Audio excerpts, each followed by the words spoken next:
luar kepala itu. Sehingga waktu saya mengalami 13 menteri. Saya masuk itu di zaman Bung Sudarsono, saya pensiun zaman Pak Agus Gumiwang. Jadi saya itu 13 menteri. Sehingga kalau ada hearing DPRD terkait dengan Raperda, misalnya dan sebagainya, itu Pak Dirjen yang membuka. Selanjutnya saya melanjutkan, karena memang saya satu-satunya pegawai yang nggak tahu kenapa pertimbangannya saya nggak pernah dipindah ke daerah. Jadi program kebijakan disabilitas itu saya juga apa? Ya, itu yang pertama. Yang kedua, saya juga anggota di IKS ini sejak zaman Pak Haryono, bahkan Pak Bustami Arifin. Ya, Pak Menteri Koperasi. Jadi kalau saya itu berapa tahun ya, saya cukup lama.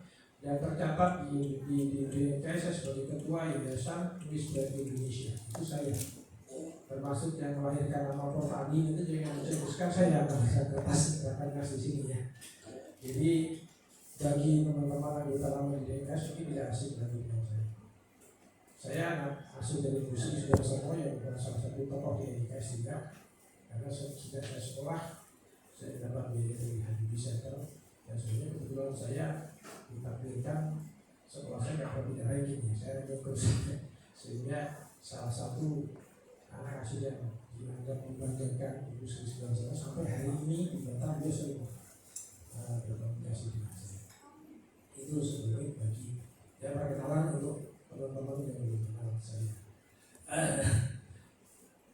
Kemudian saya menyambut dan mendukung penuh dengan kegiatan semacam ini. Ini kan merupakan terobosan atau kreasi atau inovasi yang bagus kepada para penyandang disabilitas di era digital sekarang ini, di mana kita tahu bahwa komitmen pemerintah saat ini di bawah pimpinan Bapak Presiden Prabowo Subianto itu sudah memposisikan penyandang disabilitas bukan sebagai beban sosial semata, tetapi sudah memposisikan disabilitas sebagai peran aktor ekonomi. Ya, diharapkan di ekonomi baik ekonomi mandiri maupun ekonomi inklusi ya, yang diharapkan dapat membantu untuk pertumbuhan capaian 8%, dan ini merupakan semangat no one left behind. Jadi jangan sampai ada satu warga pun tertinggal untuk membangun Indonesia ini menuju Indonesia maju, baik yang disabilitas maupun disabilitas punya hak yang sama seperti warga negara.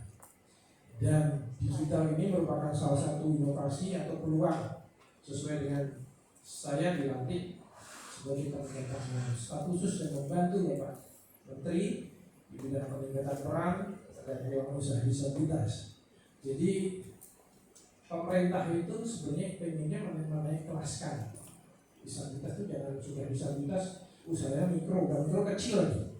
Bagaimana supaya disabilitas itu jangan menjadi pelaku usaha mikro dan mikro kecil, kalau bisa pelaku kecil atau menengah atau pengusaha besar. Nah, ini upaya-upaya ini yang sedang dilaksanakan dan diupayakan oleh pemerintah sekarang. Salah satunya peluang disabilitas ini sebagaimana yang diamalkan dari asta kita dari 4 ya, peningkatan peran pemuda, perempuan dan disabilitas itu diwujudkan dengan berbagai versi. Memang peluang usaha disabilitas di era digital ini sebagai content creator, kemudian sebagai e-commerce ya, atau bisnis online itu sangat mungkin, karena di era digital sekarang ini hampir tidak ada hambatan ya. Untuk yang tunanetra ada pembaca layar, jadi untuk nggak ada masalah mau HP mau laptop mau komputer itu nggak ada masalah. Jadi sangat mungkin, jadi tidak tunanetra harus jadi tukang pijit, bertumbuh dan segitu. Jadi bagaimana caranya kita berkreasi, berinovasi supaya peran kita itu sebagai disabilitas itu naik kelas gitu. Jadi bukan sebagai objek, tapi harus jadi subjek yang pembangunan menuju Indonesia maju dari Indonesia Mas tahun 2045. Nah, saya pensiun pada tahun 2019 1 September. Saya 5 tahun saya aktif menjalankan yayasan dan sering berkolaborasi di sini ya. Kalau pengurus selama di IKS mengenal saya. Jadi saya sudah terbiasa jadi anggota romansa, maksudnya hubungan manusia susah gitu ya. Saya kalau biasa di asrama aku mahasiswa itu nyucinya pakai tangan, bukan pakai mesin. Sampai hari ini itu saya lakukan, dan alhamdulillah hikmahnya karena saya nyucinya pakai tangan, garis tangan saya bersih. Tahun kemarin saya diangkat dari staf khusus menteri. Jadi lompatan yang sangat jauh dari saya eselon 4 ke eselon 1B sekarang ini. Itu suatu anugerah yang mungkin di Indonesia baru saya mengalaminya.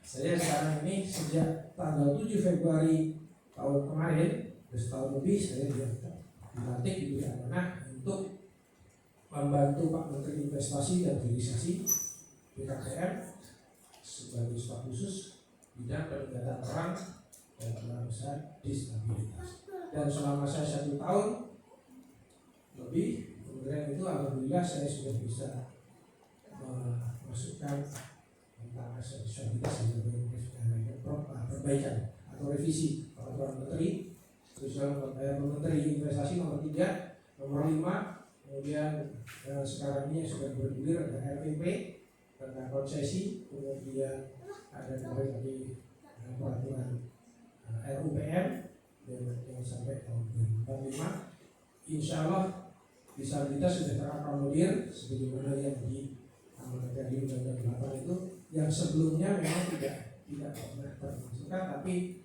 sekarang ini sudah diakomodir sebagai bukan lagi beban sosial, tapi melainkan sebagai aktor ekonomi inklusi menuju Indonesia maju, Indonesia Emas 2045. Jadi sekali lagi melalui kesempatan yang baik ini saya mengapresiasi, saya sangat mendukung dengan adanya kolaborasi antara IKS dan Komdiji menyelenggarakan atas terselenggaranya pelatihan-pelatihan seperti ini. Mudah-mudahan ini nanti bisa dikembangkan ke jenjang yang lebih lanjut. Karena jujur aja selama saya di aliansi, bukan di aliansi, di Louis Bank Indonesia, saya pernah mengirim 3 orang tunanetra mengikuti pelatihan e-commerce di Guangzhou, Cina. Waktu itu saya menjadi ketua APEC untuk punya group of friends yang bisa diikuti pada 2012. Jadi ini satu bukti bahwasanya sebenarnya disabilitas itu bukan hambatan lagi, ya bukan, disabilitas bukan akhir dari segalanya. Sepanjang kita ada kemauan di sana ada jalan. Ya, jadi tetap semangat. Pesan saya kepada teman-teman disabilitas, jadi jangan merasa bahwa disabilitas itu akhir, ya bukan. Karena disabilitas itu harus kita syukuri dan harus kita jadikan modal untuk kita melangkah lebih baik lagi, beriman, bertakwa dan bermartabat. Karena disabilitas itu sesungguhnya bukan permintaan, bukan cita-cita, bukan keinginan, tetapi manakala dia datang, tak satu pun kita bisa menolaknya. Karena itu prerogatif sang pencipta. Dan semua orang sangat berpotensi untuk bisa menjadi disabilitas. Karena kita nggak tahu apa yang terjadi 5 menit ke depan. Hari ini kita masih begini, tiba-tiba keluarga stroke, besok juga vaksin ada, jadi disabilitas itu bisa terjadi. Bisa terjadi kepada siapa saja, di mana saja, kapan saja. Jadi mari kita syukuri terhadap apa yang kita rasakan saat ini, sehingga kita masih diizinkan Allah Subhanahu wa Ta'ala untuk bisa berkumpul dan mengikuti acara pelatihan pada hari ini. Ya, saya kira itu yang dapat saya sampaikan. Mudah-mudahan sekali lagi selamat latihan. Dan saya akhiri dengan kata-kata bijak, kesepian tiada kekasih demikian. Terima kasih. Wassalamualaikum warahmatullahi wabarakatuh.